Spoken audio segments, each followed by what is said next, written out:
episode of Unlocking California Politics. I'm your host, Sanjay Wagle. Today, we're going to be talking about the 2026 legislative landscape and what we are expecting this year in the second year of the two-year session. Joining us is Jennifer Svec, who is the Vice President of Public Policy and Advocacy for the California Association of Realtors and one of C.A.R's leading voices at the Capitol. Jennifer, welcome back to the podcast. Thank you, Sanjay. It's always a pleasure to be here and to share insights with our members. Let's start big picture. What are the overarching themes guiding C.A.R's 2026 legislative priorities? C.A.R's legislative priorities that were directed by our board of directors throughout the fall and the winter are actually broad-ranging. Not only do they continue to focus on supply, home ownership, and availability of entry-level market rate housing, but it also focuses on fairness and transparency and consumer protection specifically within our transactions. I think first, I'll lead with the fact that our members have seen a significant amount of hurdles with UCC or Uniform Commercial Code liens. As a result of those being used for a wide breadth of activities, most of us think of them as being used for solar, but they've been used for other home improvements like kitchen remodels, as well as window replacements. There's been a problem where they're being used as essentially an off-record second, where they are inhibiting the transfer of property and creating unnecessary hurdles for sellers and buyers who don't understand what this complicated mechanism is that used to really only be used for commercial property, often restaurants, fleet vehicles, mechanic shops. In this space, we're carrying legislation that's being carried by Senator Archuleta this year to ensure that those liens end with the transfer of property and are no longer creating a cloud within the transfer process. Additionally, we are carrying a bill related to consumer protection and ensuring that for crimes related to real estate or financial crimes, that there's a longer tail on the probationary period, which will in turn help consumers to ensure that the largest purchase of their lives continues to be protected. And we are leading that fight as well, and that's being carried by Cotty Petrie-Norris. We are also sponsoring a bill which focuses on HOA accountability. Can you talk about what's driving this new, well, I don't know if it's new, but driving this growing concern among our membership with respect to HOAs? Absolutely. I think it's important to note that our membership really is a snapshot of what's happening within the state of California. We've seen homeowners associations grow throughout the last 20 years, as we know, anywhere between 75 to 95% of all new construction includes a homeowners association. It's a way that developers have found to be able to deal with a lot of the infrastructure costs and ongoing maintenance moving forward. However, that's created a lot of complexity. The growing concern actually started back in 2018 when the state had a catastrophic failure in a couple of different elevated exterior structures that led to the deaths of several individuals, unfortunately. In response to that, there was a balcony inspection law that was put into place, which is really, unfortunately, since that bill was enacted into law, has showcased what the challenges are with having an unlicensed body of individuals be able to manage properties. There's not a lot of oversight, but there's a lot of complaints from the homeowners themselves, which our members often live in these communities. They don't just sell the units themselves. And there's been a growing concern from the federal government when we're looking at lending standards. So if you're living there, you're unable to refinance if the balcony inspections haven't been completed. The state, recognizing that they had given a 6-year window for implementation of the bill, gave time for HOAs to be able to meet the standards, and unfortunately they haven't met them. That's really shown a light on the industry as a whole, and so our members think it's really important that while these individuals aren't licensed, that they have a fiduciary duty similar to what real estate licensees provide to their clients. Which they currently do not legally. They do not legally have a fiduciary duty to either the board or the homeowners themselves, and they're managing a $40 billion industry, and the only way that homeowners can force compliance or transparency is through civil litigation, which often is very expensive and something that HOAs use as a tool to bleed out the homeowner to stop the complaints. And so this will... one of the things this will do is create that fiduciary duty, correct? This bill seeks to create the fiduciary duty, a pretty simple piece. It doesn't create licensing in those individuals. It simply says that as the manager that is assigning contracts and in charge of looking at the whole aspects and making recommendations to the board of directors. They're required to provide a fiduciary duty and do what's best for the homeowners, both to ensure the maintenance and upkeep, but really it's about health and safety. The deferred maintenance within these complexes is becoming catastrophic. We know 30 years ago when C.A.R. sponsored legislation to create the reserve studies in the first place, we had significant challenges about roof repairs.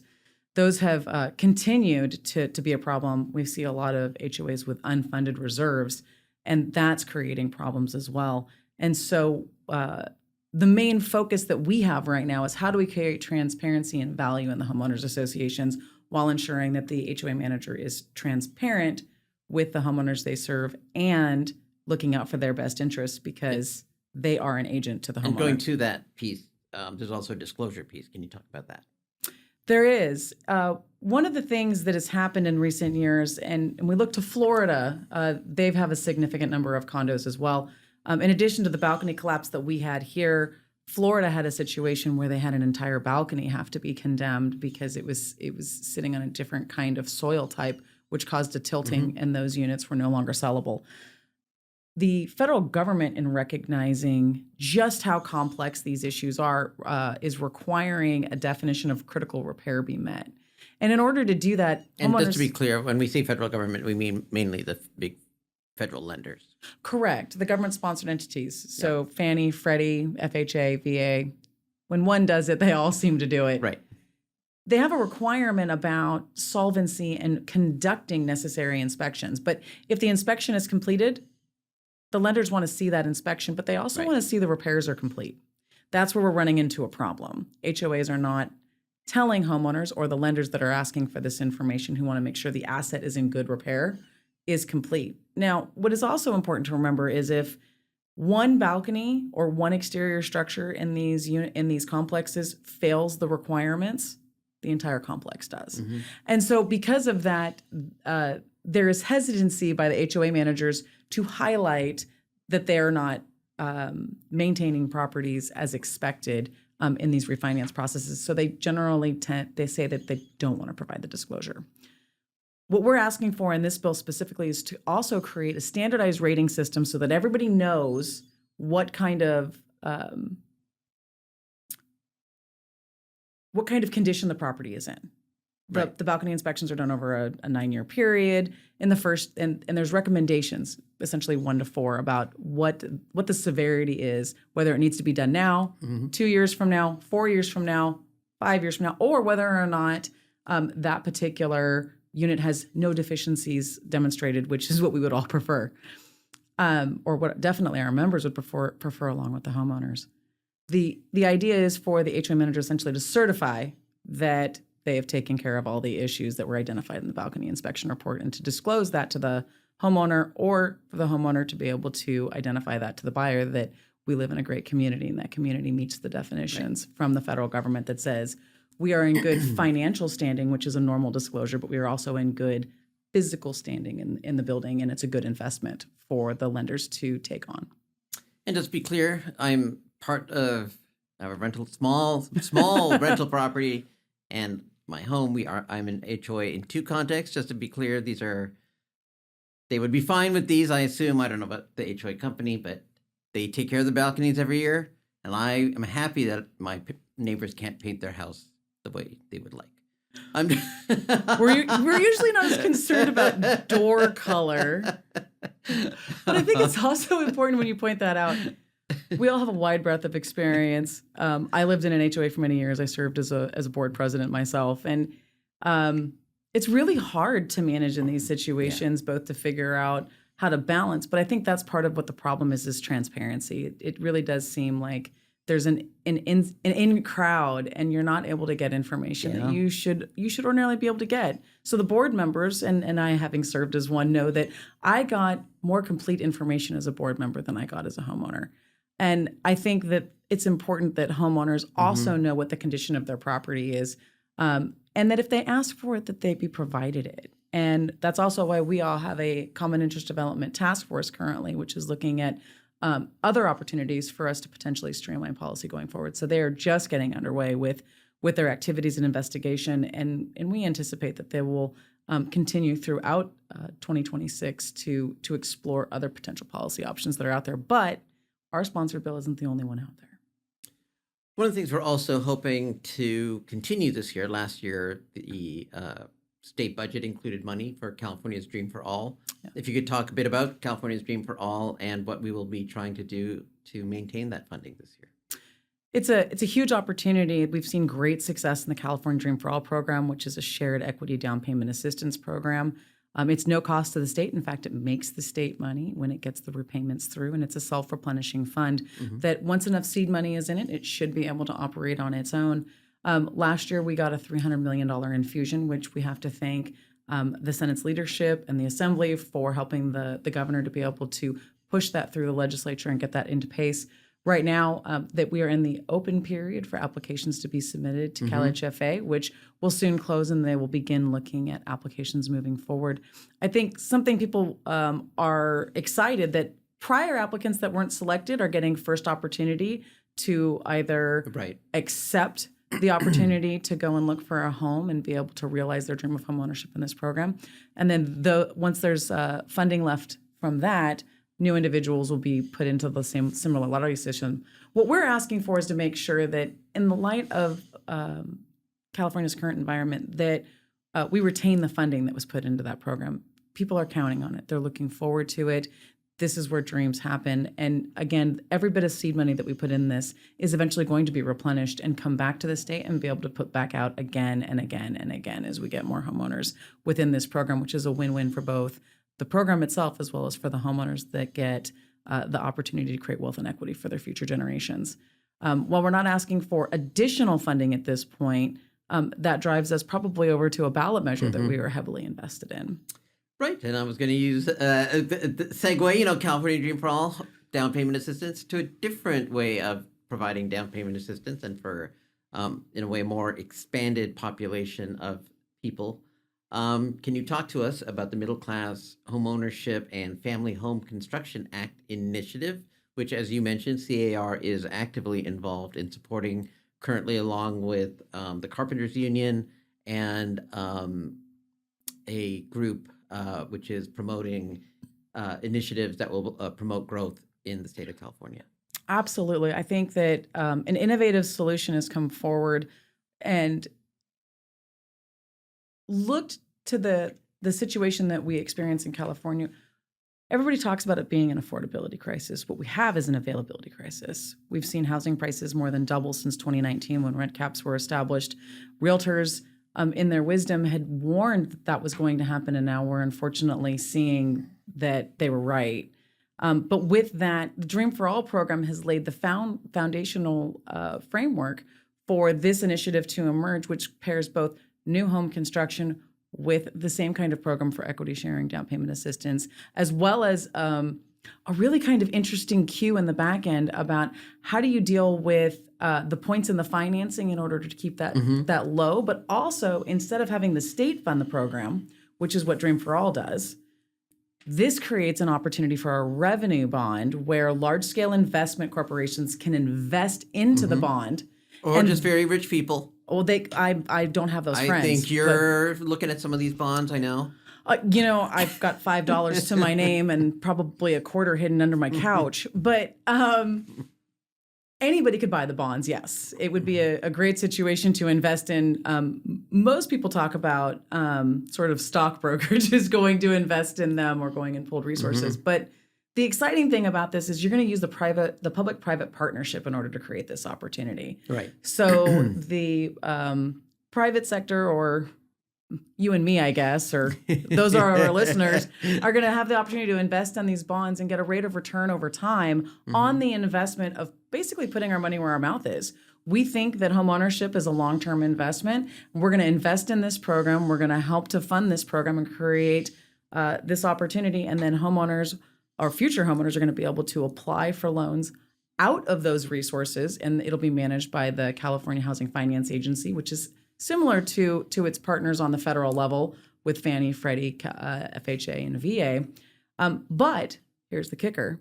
It's not for buying existing homes. It's to spur new construction. And there's very specific expedited opportunities to be able to streamline the construction at the same time that we're creating homeownership. And it really is a win-win about creating the supply we need while allowing people that opportunity to achieve the dream of homeownership, while also, very importantly, we're chaining consumer protections and not reducing their liability shields. Right. Talk about, in terms of homeownership, to talk about the housing ladder and talk about why that's important to preserve and just kind of what is it? There are several industries out there that talk about the 3 Ps: preservation, production, and protection. It's really weird because they are kind of repetitive. These are not what you think they are. These are deed-restricted homes when they're talking about it. From C.A.R's perspective, deed-restricted housing does not solve the crisis, but C.A.R. does have a very robust history of supporting housing of all housing types. And it's very important that we not break the housing ladder before you get to homeownership housing or equity, full equity value housing. One of the problems that we have run into is that if you start at homelessness, nobody wants to start there, but looking at how this ladder is put together, you help somebody get the health and human services, the wraparound services. That's one type of housing. It's not where we have expertise. The next type is deed-restricted rental housing. That's another corporate type of housing where grants, subsidies, and tax credits are given. And they buy either existing units and rehabilitate them, or they construct new construction, and those are limited based on income. Oddly enough, they're not subject to rent caps, but they are income capped as to how much people pay per month. Then you move into what is inclusionary zoned housing. Now, before our listeners get really upset, C.A.R. opposes inclusionary zoning because it requires market rate housing to subsidize the construction of below market rate housing. However, at the same time, there's a variety of streamlining programs that allow for an offset of expedited permitting in exchange for what they call a set aside of deed-restricted units. In some instances, Which these is are rental. voluntary, and that's why we're comfortable with it. Correct. Those are voluntary situations because you are getting an exchange.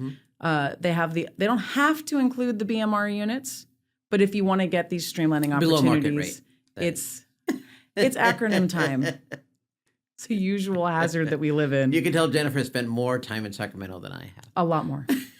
Way too much. That's how you know. Yes, that we assume that everybody knows what a BMR unit is. Yes, so it's below market rate, and you're shifting the cost burden.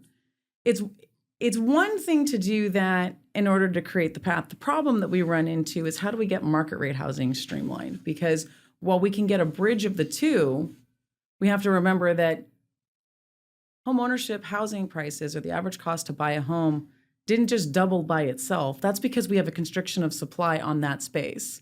As a reminder, since 2018, the Department of Housing and Community Development has said we have a 3 million unit shortfall in housing units that we need. 1 million would be these below market rate units. 2 million at that time are the market rate units that we're looking at for both rental and ownership housing. Since that time, we've built predominantly multifamily units or rental housing. We have built a lot less in the single family homes by significant numbers, and we are not replacing what we need to. But also when you talk about these below market rate housing units for ownership purposes, they don't have a rate of return that's the same. In a lot of the programs, when you look at like Cal Home, the max return to somebody that lives in one of those units is 1% per year. And that's supposed to account for all the time that you spend in the unit, maintaining it, maybe remodeling the kitchen, potentially, as well as the rest of the house, and keeping up maintenance and upkeep. The problem is those contracts are all driven by the very companies that own the unit first. They often contain a first right of refusal in them, which means that they'll never lose the deed restriction and they'll never turn to market, even if there is an expiration in the deed. That's where the housing ladder gets a little bit broken, is because the way it used to work is we used to build apartments and then we would convert them to condos. And that would create a lot of our space for our first-time home ownership housing.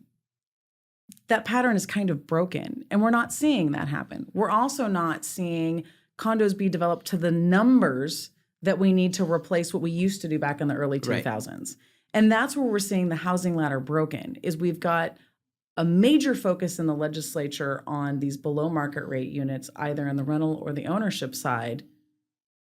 But really, we're kind of missing the boat when it comes to how do we streamline the production of market rate housing, which is why we're also seeking to advance legislation to expedite the CEQA SLAP process, which means that if somebody files a CEQA lawsuit, that the judge gets to see what the plaintiff's evidence is and make a ruling whether they have a valid complaint or whether or not they're just trying to strong arm a settlement from the developer. Which currently exists, but only for below market rate housing. So it is only reserved for those corporate owners that are building rental housing with state grants, subsidies, and tax credits. It also does exist for below market rate units that are being built under the Cal Home program, which is a large grant that's given to that space, which also creates that corporate ownership space.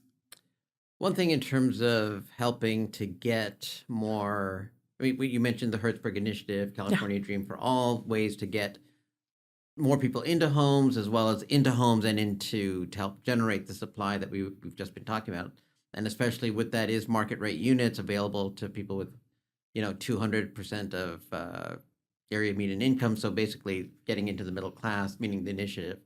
But one other way to maybe get more homeownership opportunities is to incentivize corporate owners to perhaps not buy so many, and alternatively also to maybe divest some of the ownership, because we saw significant ownership of single family homes occur after the Great Recession. And both, I've been trying to think about things which they have in common, but the governor and the president both have been expressing concern, as well as a number of other groups. This is a rare, in these times, area of bipartisan consensus, is that corporate ownership of single-family homes is an issue. Currently, there is what we call a spot bill, which is a bare bones bill, which will be filled in with broader policies, SB 880 from Senator Wahab, which I think will be eventually amended to address this issue. Could you talk about the issue in general and what we're looking to do in that space? Absolutely. And I would have to echo your comments. My bingo card looks a little weird this year. Trump and Newsom being on that same card and the same policy and the same idea. And then when you add Senator Wahab into it, who has also definitely different perspective than they do, creates a really interesting narrative and conversation about what homeownership looks like going forward and what the goals are. Senator Wahab has been a leader in the conversation about homeowners specifically. And by the way, it's also quite funny. I know many of our listeners probably have heard a lot about vehicle miles traveled and that creating additional costs on development, or there being other concerns and studies. I'd like to point out that Senator Wahab, who we know has been a proponent of rent control, really hates vehicle miles traveled. So for her purposes, she really likes her car because nobody wants to go to work sweaty riding a bike. I always find her to be very interesting and dynamic in the conversations, but the way she's looking at it in the conversations that she's had with our leaders in the association is that she wants to create a very narrowly tailored opportunity to say that, what does Wall Street mean? We've seen the federal government and Trump talk about a baseline number of units. At one point it was 50. I think now we're hearing it's 350. 350. But it's based on it went from 50 to 100, now it's 350. But it's based on unit numbers, right? But here's the problem that she has identified. We don't have a state repository and an automatic database, which, by the way, C.A.R. would oppose, of how many properties any individual company, owns. How do you figure out what that looks like? And that's a question that Title had asked in a bill a couple of years ago when we were working on AB 1333 about bulk sales. In this same space, talking about Wall Street's investment.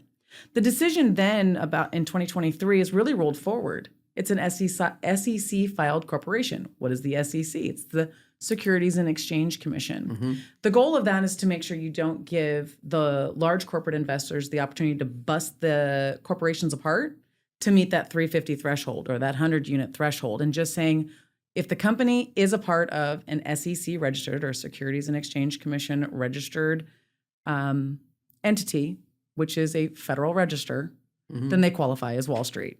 The other piece that is a part of the conversation out there is what's the unit threshold?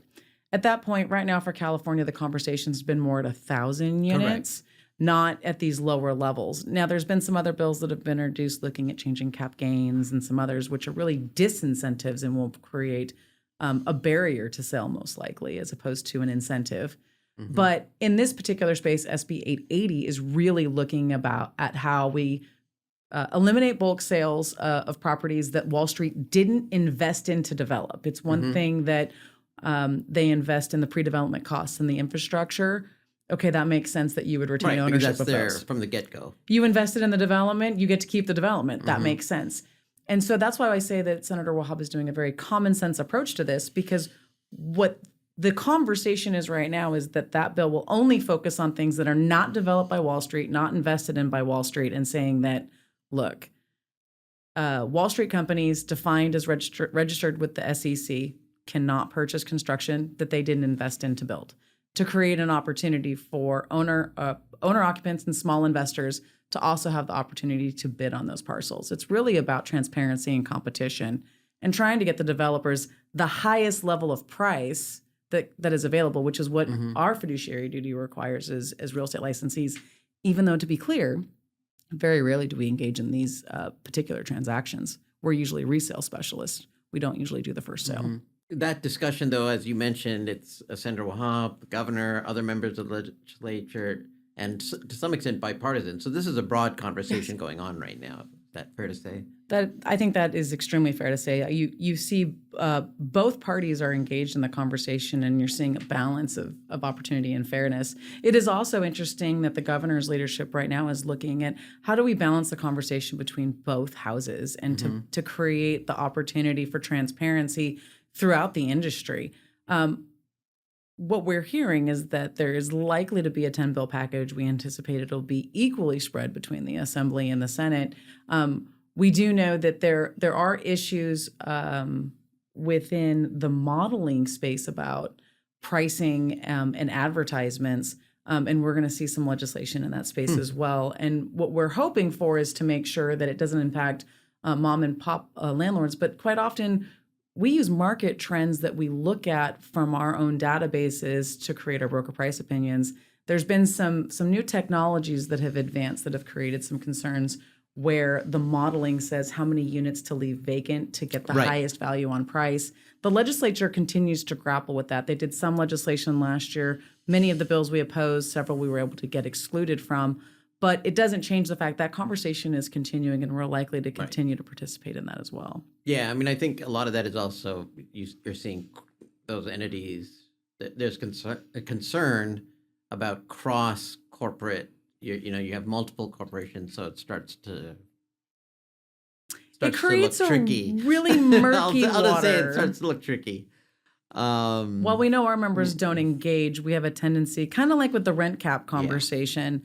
Our members seem to bear the brunt of the pain for the bad actors that are out there. And so we're trying to walk a fine line while not protecting bad actors. Correct. Ensuring that we're protecting those that are doing the right thing, just like when we engage in the rent cap conversation. And I think it's fair to say, in many cases, we're also concerned just about end user liability because there's very little, it's very hard for an individual who has no software training to know this piece of software that I just bought, which is on the market in California. Oh, whoops. it's got some questionable parts of it. So I think, that we have real concerns about end user liability for some of these programs. I mean, as the joke goes, I guess not all AI is really your friend, but it could be, maybe. I mean, you can still talk to it, but yeah, that is one of the biggest concerns that we have is unintentional liability for something that you bought thinking that you're really using it as a database. Kind of like when you use QuickBooks. Like that's the idea is to make sure that something that you're using is not intended to create an anti-competition opportunity, and it's real tough to define. It's like if your tax software, put you into something odd. It's not like, hey, I didn't know. I followed what it told me to do, right? Hey, I buy the insurance every time.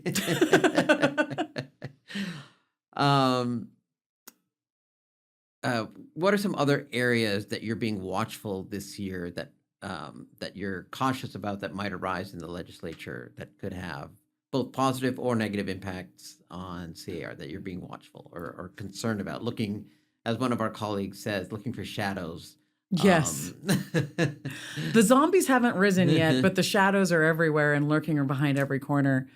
Insurance continues to be a major conversation in the legislature. It also continues to be a major conversation within the association. We have an insurance task force that continues to investigate opportunities where we can provide insights, help, and create more consumer understanding for our members as to where we can obtain additional transparency between wildfire hardening where it's beneficial, and potentially at some point, and we're all hopeful that that may impact rates to bring down risk. But again, that depends on community-wide adoption of home hardening activity. Right. But nothing is a guarantee, and that's part of the conversation. I've seen a lot of bills on transparency with Fair Plan. I think one of the difficulties that in all full transparency here, I have Fair Plan myself.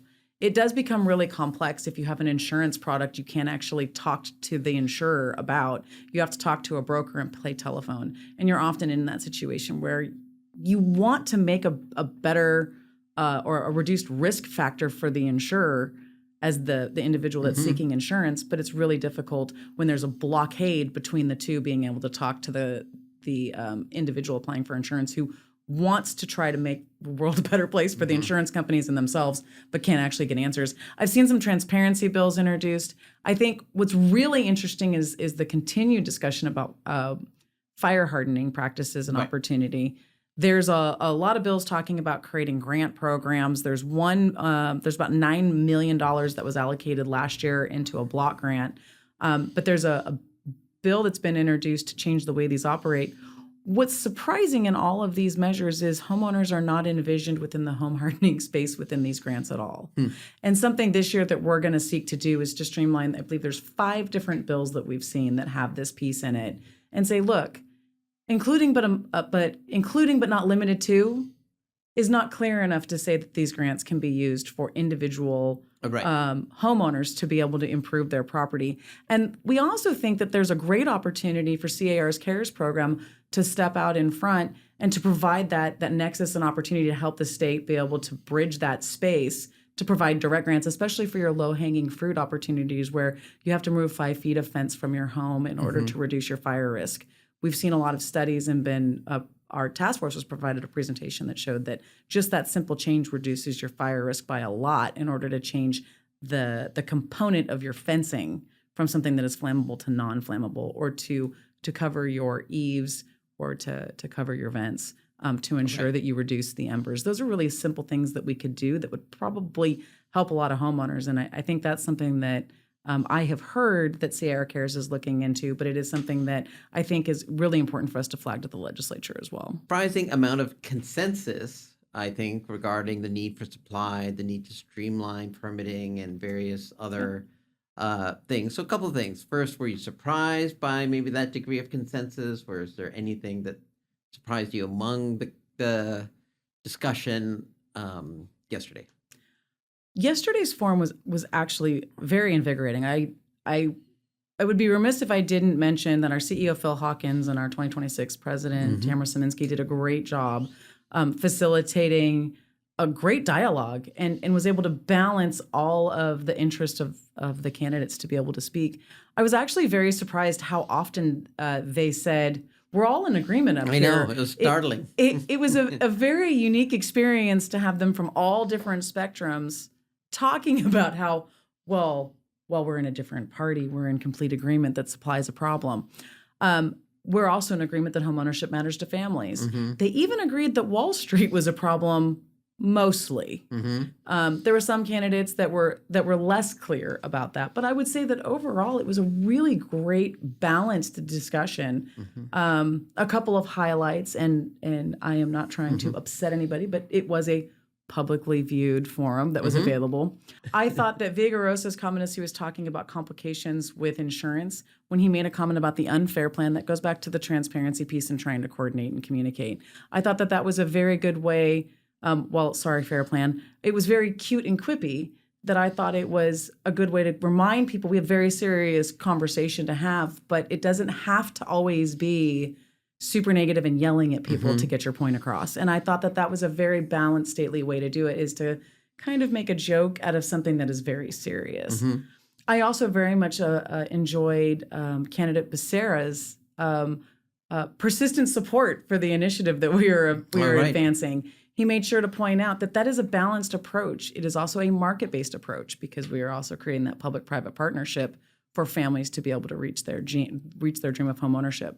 I thought that Hilton had a couple of really good points, but I will note that I did have a few opportunities, and it still has me inspired.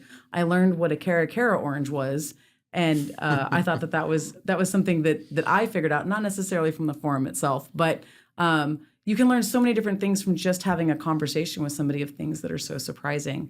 He was also way more engaging than I expected within that space because I really haven't had any experience with him other than seeing him as a news anchor. And he was very impassioned, just as Katie Porter was, as she gave some amazing points in her personal experience when asked actually a question that had nothing to do with the campaign. They were asked individually, what's your favorite show to watch while you're traveling or while you're at home? And while I agree with her answer that The Pit is a very good TV show, and I still need to watch season 2, I thought it was also very interesting that in some of her other comments, she was able to relate the fact that she has concerns that she won't have those opportunities with her children going forward because her son asked her while watching their show whether or not she would come visit him if he moved out of state. And these are conversations that we all have with our children. I know I have had it with mine. I'm not sure if you've had it with Arjun yet. I'm ready to move out of state. Just kidding. I'm kidding. We're not allowed to say those things. I think it's also worth noting that Mayor Matt Mahan, while he was up on stage, he also had a lot of really good points about supply and the focus that he has had within his local community and the experience that he has had to streamline permitting and to try to get the housing production moving forward within his community specifically.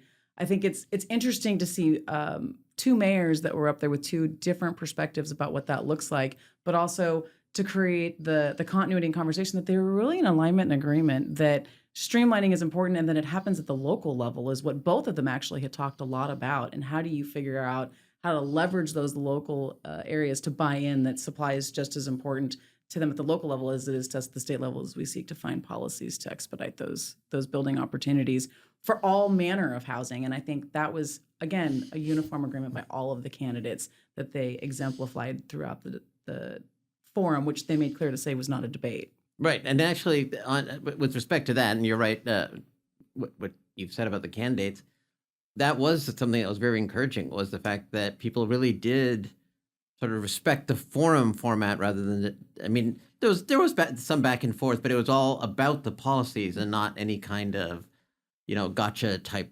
situations. It was actually a very impressive and productive session. I thought it was really also very interesting to see them all settle in, all of them, where they went from being stiff and wanting to stand up to move around to eventually you could see that they all relaxed. And they all took the opportunity to realize this was, while they had an audience, an informal conversation, and while we had, probably thousands of viewers and many news outlets engaged, right? I think that they eventually stopped seeing it as being a very stiff event, and you could see the human side of each individual candidate. And I think that's something that is often lost. These are people, they're families, they're taking time out of their lives and their connections to their families to do some public service. And I think yesterday we had that opportunity to see that appreciation. And more than anything, I think with all of the strife and all of the difference of opinion and people maybe trolling people on different social media platforms, it was nice to see them all connect regardless of what their views were, and nice to see people can have differing opinions but still be in the same space and still agree to disagree or agree that they're all on the same page. Which was that odd. Home ownership is important, which was wild.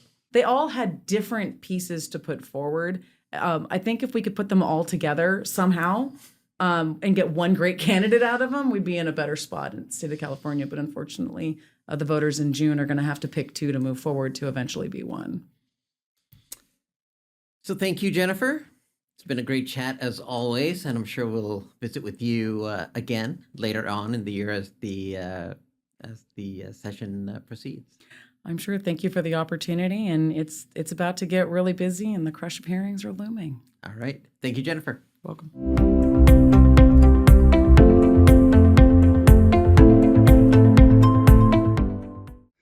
Disclaimer. The purpose of this podcast, brought to you by the California Association of Realtors, C.A.R., is to provide general and educational information and opinions from a wide range of perspectives regarding politics, voting, elections, legislative issues, and more. The opinions, beliefs, and views expressed by guests or participants of this podcast are solely their own and do not necessarily reflect the opinions, beliefs, or views of C.A.R., its affiliates, their respective directors, officers, or employees. Reference to any individual or entity does not constitute an endorsement, recommendation, or any other position or opinion regarding that entity or individual by C.A.R. This podcast does not constitute professional advice or services of any kind. This podcast is available for private, non-commercial use only. You may not edit, modify, or redistribute this podcast.